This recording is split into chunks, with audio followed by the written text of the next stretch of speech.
the march of them anyhow. There were very few of them. I think they found out and probably decided not to do it. I don't know. But what happened, that was during the government shutdown too.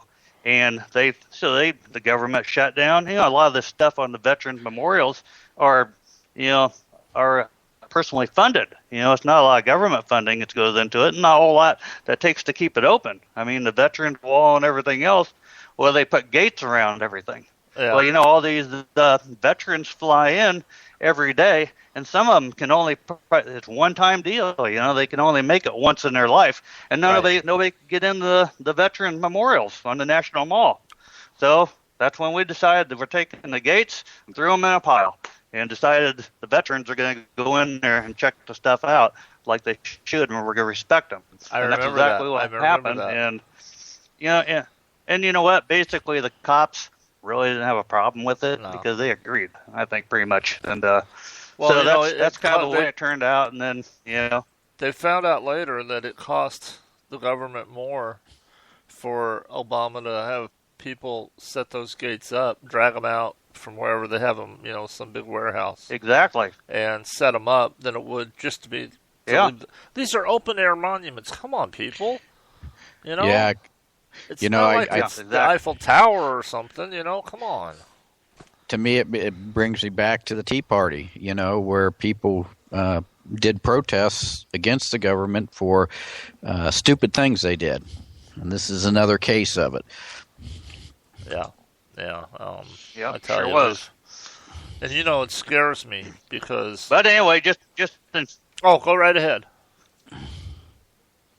Sorry, go ahead. I just wanted to finish one little thing out. As far as last year when we went out there, we all went from 5 different points in the city and took them by surprise all the way from 5 points of the city and went in there. And now we're recognizing every single person that died on 9/11.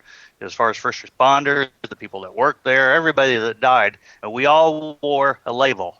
And that label had everybody's one person's name on there. And we wore it on our helmet. And I'll leave that label on there till, the day I die. And you know what? I'll just keep building those labels with a different name to remember someone that died on 9/11. Awesome. So, that's been a good thing. But go ahead, I'm surprised. I used to ride myself because of health reasons. I can't anymore. But I still have the jacket. In fact, I still have my bike. But and I used to on my jacket whenever I worked. I'm 51 now. When I was in my late 20s, 30s, and early part of my 40s, I worked with rock bands all up and down the country, and I had a tour management business. And a lot of times on some shows, I was able to go on my bike. And I liked collecting patches from different places. I took a band. We went out to Sturgis, and so I got my Sturgis patch, and it, Daytona Bike Week, et cetera, et cetera, et cetera. So I'm wondering, with what you're telling me about everybody having those stickers, I'm surprised somebody hadn't come up with the idea of having patches, and you could have, the date of the ride. And then that person's name, and then you could start collecting patches. Just a thought. Well, that's not a bad idea. Yeah, they do have the patches out there, but it just doesn't have the names of them on the patches. But there's plenty of 9/11 patches out there. I actually got a patch back when it did happen. I was on the fire department, volunteer fireman, for about 9 years, and we got the patches from somebody that actually went out there to try to help, and during that time. Wow. But they're getting more recognized because there's coming up with the Oklahoma bombing. We're gonna have a ride to that too.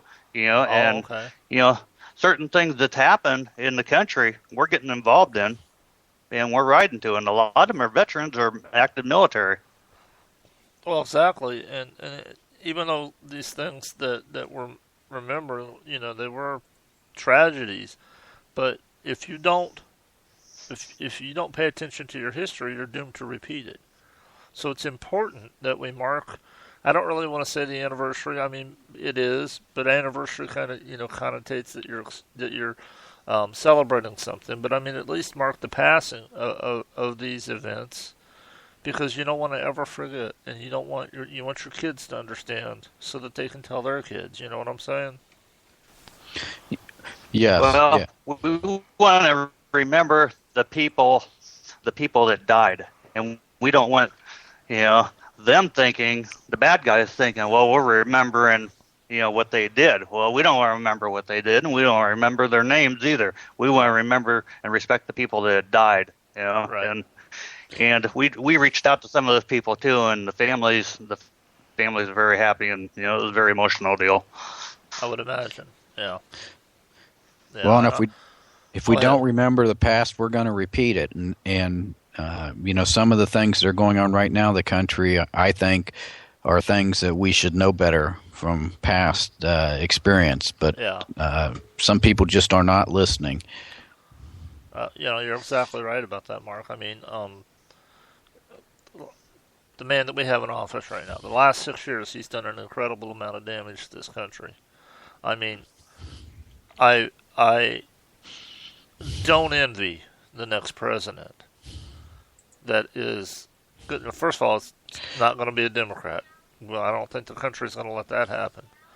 But it's that person's going to have so much to unwind and untangle. But what scares me is these next 2 years. He doesn't have to worry about another election. He doesn't have to worry about anything else. I think he's going to put the pedal to the metal. I think he's going to play chicken with Congress and see how far he can go. And that's scary. We have to be an informed populace, and we have to be aware of what's going on.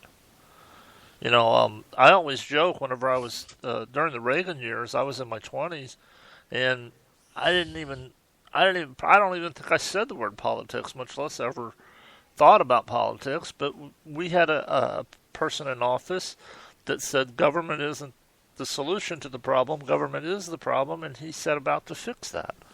So you didn't have to worry about it, but we don't have that luxury anymore, and our kids aren't going to have that luxury, not for a long time, I'm afraid.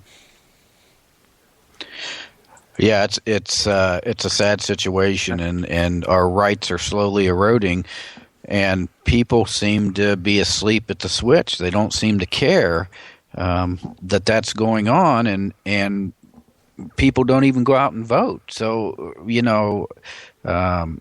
it's kind of disheartening, and we've got to wake people up that they need to pay attention to what's going on. Yeah, and that's why these rights you're are right. important. Because you know what? That's what I'd said in the speech on Friday. Is that social media?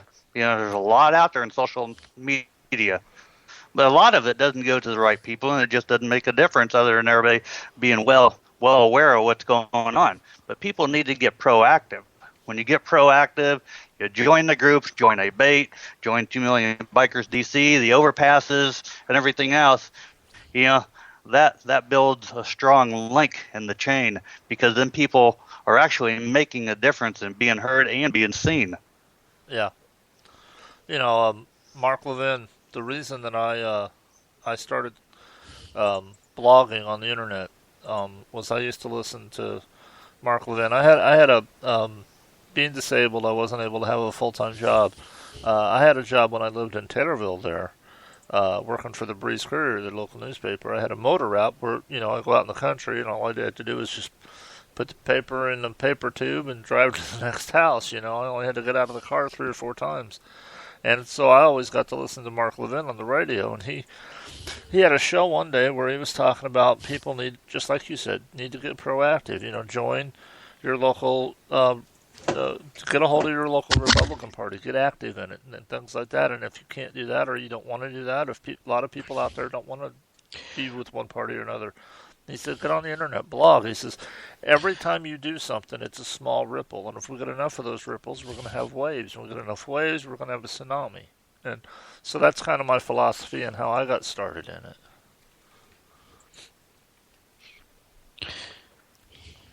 Yeah, I like Mark Levin. I like to listen to him, and boy, he gets to going too. And you know what?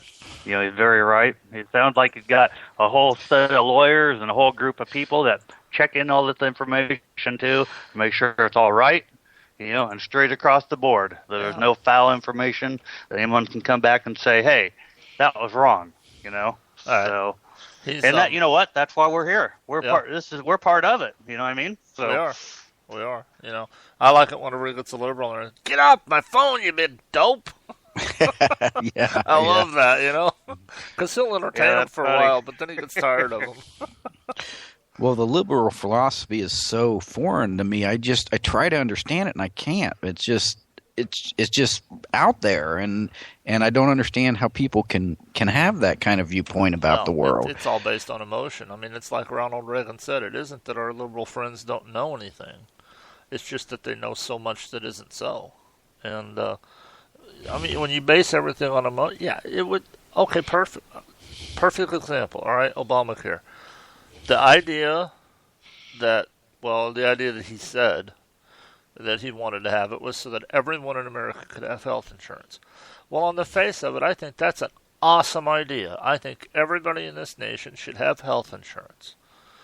But when you start to get down into the mechanics of it and say, how are we going to do this and how are we going to make it happen, that's when I think that the rational person kind of will shift their point of view and start to look at it from the conservative side and say, you know, there's going to be a lot of unintended consequences, because if we do this, then the rates are going to go up and the premium is going to go up, and then we're going to lose doctors because the pay is going to go down to them. And all of that is happening right now, you know. I just wrote an article for, I manage a website called conservativehideout.com. Shameless plug, sorry. Anyway, I did an article about Obamacare circling the drain, that it's starting.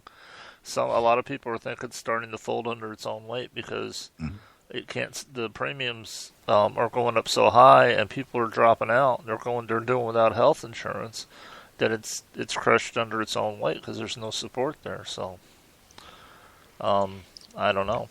I mean, it'd be good for it to crumble, but a lot of people are going to get hurt in the process, and that's the bad thing.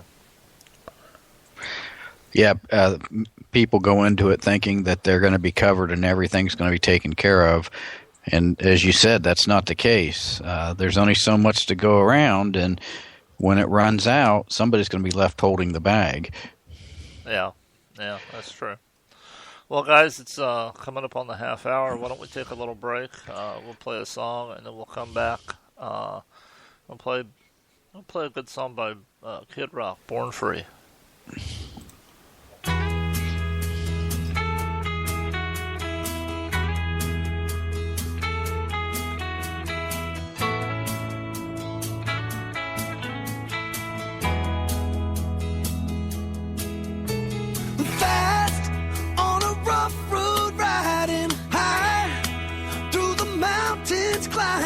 Twisting, turning further from my home. Young, like a new moon rising, fierce through the rain and lightning, wandering out into this great unknown.